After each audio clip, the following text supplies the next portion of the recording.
জলবায়ু পরিবর্তনের জন্য দায়ী না হয়েও প্রতি বছর এর ভয়াবহ প্রভাবের শিকার হচ্ছে উন্নয়নশীল দেশগুলো। তবে এ নিয়ে নেই কোনো যথাযথ পদক্ষেপ। এমন অবস্থায় নবায়নযোগ্য জ্বালানির নির্ভর মহাপরিকল্পনা তৈরির দাবি জানিয়েছে বাংলাদেশের বিভিন্ন সংগঠনের তরুণরা। সকালে জাতীয় প্রেস ক্লাবের সামনে মানববন্ধন করে পরিবেশবাদী কর্মীরা বলেন, ব্যয়বহুল প্রযুক্তি আর ক্ষতিকর জীবাশ্ম জ্বালানির ব্যবহার বন্ধের সময় এখনই।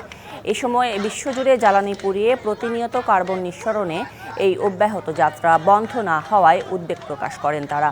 জীবাশ্ম জ্বালানির ব্যবহার কমাতে জলবায়ু পরিবর্তন সম্পর্কে নিজেদের নানান মতামত তুলে ধরে ফ্রাইডেজ ফর ফিউচারের সাথে একাত্মতা প্রকাশ করে Lal Sabuj society, brighter eco network, web foundation, volunteer opportunity সহ বিভিন্ন সংগঠনের শতাধিক তরুণ।